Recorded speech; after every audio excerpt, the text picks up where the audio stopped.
Assalamualaikum warahmatullahi wabarakatuh. Kembali lagi bersama kami dalam video penyampaian materi dari kelompok 8 mata kuliah Sistem Informasi Manajemen. Pada kesempatan kali ini kami akan menyampaikan sebuah materi yang berjudul SCMS.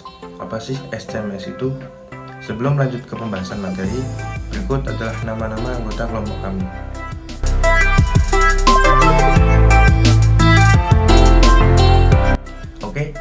Untuk selanjutnya, mari kita masuk ke dalam pembahasan. Apa sih SCMS itu? SCMS adalah singkatan dari Supply Chain Management System. Ini merujuk kepada sistem yang digunakan untuk mengelola semua aktivitas yang terlibat dalam rantai pasokan suatu organisasi.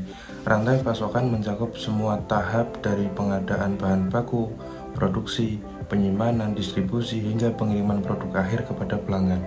SCMS membahas tentang bagaimana teknologi informasi digunakan untuk mengkoordinasikan semua aktivitas yang terkait dengan perencanaan, pengadaan, produksi, penyimpanan, distribusi, dan pengendalian inventaris dalam rantai pasokan suatu organisasi.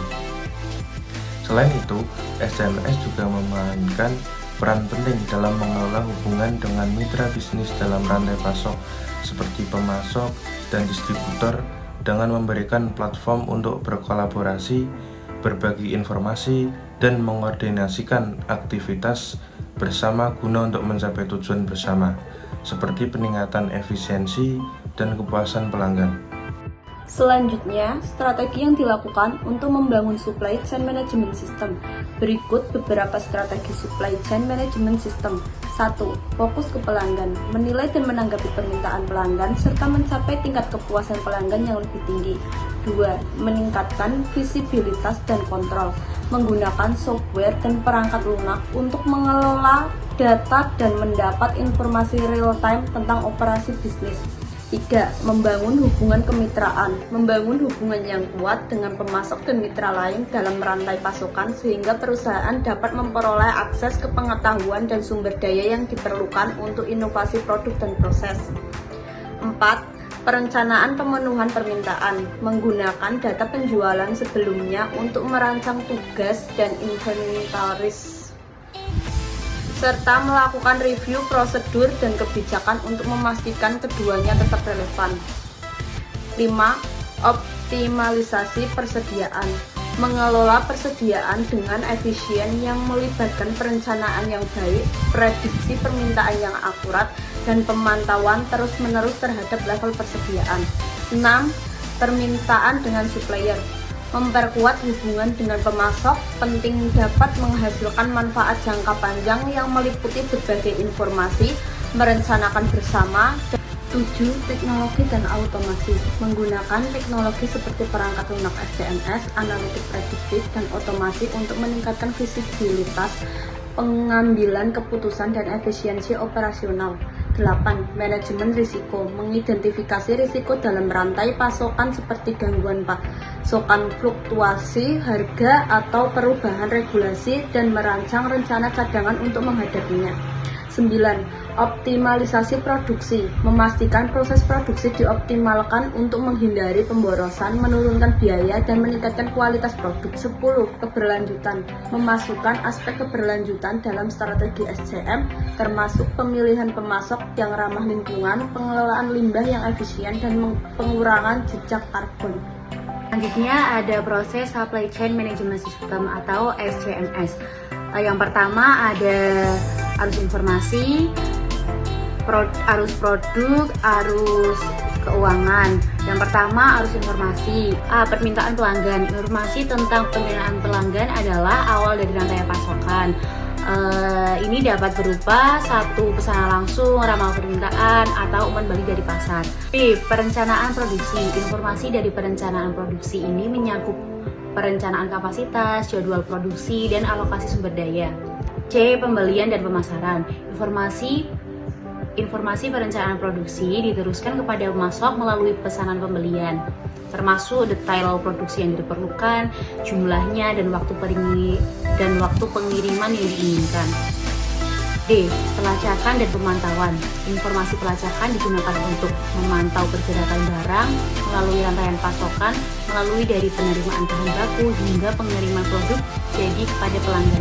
E. Manajemen persediaan. Informasi tentang tingkat persediaan, lead time, dan tren permintaan digunakan untuk mengelola persediaan dengan efisien dan meminimalkan risiko kekurangan dan kelebihan persediaan. Yang kedua ada arus produk. A. Pengadaan bahan baku. Bahan mentah atau bahan baku diambil dari pemasok untuk digunakan dalam proses produksi. B. Ada produksi dan manufaktur. Bahan baku diolah menjadi produk melalui proses produksi. Selanjutnya C. Penyimpanan dan penggudangan. Produk jadi disimpan dalam fasilitas penyimpanan atau gudang sebelum Produk jadi disimpan dalam fasilitas penyimpanan atau gudang sebelum didistribusikan ke pelanggan. Yang terakhir ada arus keuangan.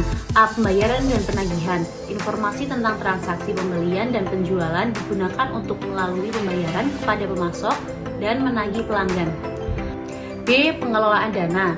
Arus keuangan termasuk dalam manajemen kas, pengelolaan kredit, dan pengaturan pembiayaan untuk operasi rantai pasokan. Yang terakhir, pemantauan biaya dan keuntungan. Informasi keuangan digunakan untuk memantau biaya operasional, mengidentifikasi efisiensi, dan menganalisis kinerja finansial secara keseluruhan. Selanjutnya ada proses tahapan supply chain management system. 1. Perencanaan dan peramalan.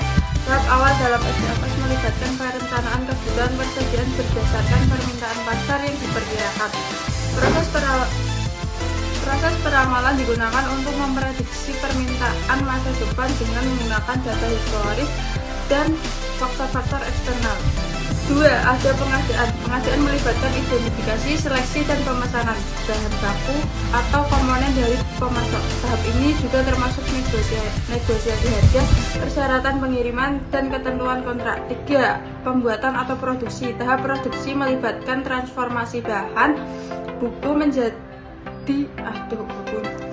Pembuatan atau produksi. Tahap produksi melibatkan transformasi bahan baku menjadi produk jadi melalui berbagai proses manufaktur.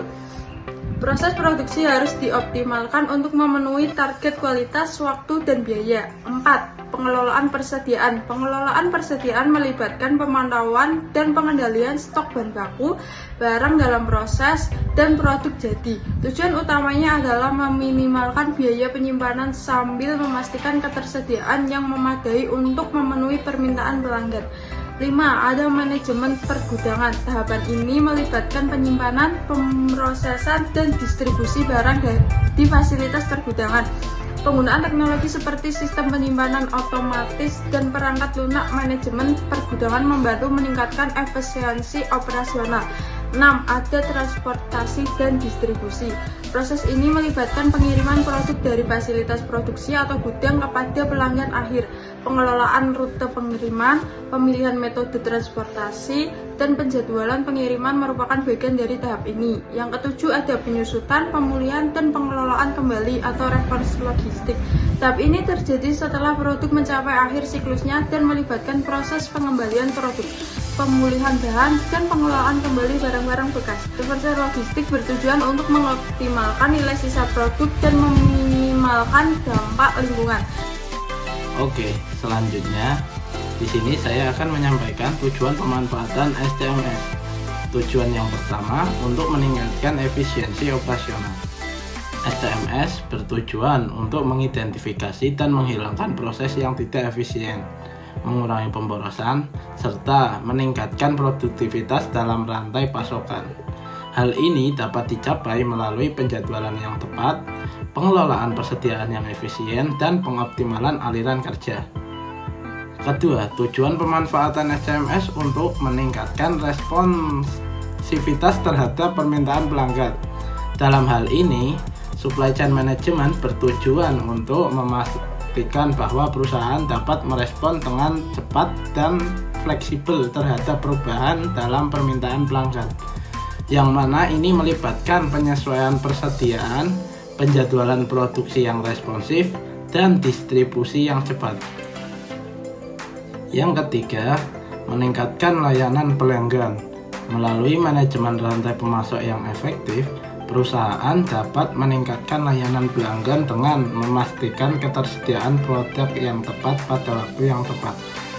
Ini dapat mencakup pengurangan waktu pengiriman, meningkatkan ketersediaan produk, dan meningkatkan akurasi pesanan. Yang keempat, mengoptimalkan persediaan. Salah satu tujuan supply chain management adalah untuk mengoptimalkan persediaan, sehingga perusahaan memiliki jumlah persediaan yang tepat pada saat yang tepat. Ini membantu mengurangi biaya persediaan yang berlebihan dan menghindari kekurangan persediaan yang dapat mengganggu produksi dan pengiriman. Selanjutnya yang kelima, untuk meningkatkan kerjasama dan kemitraan.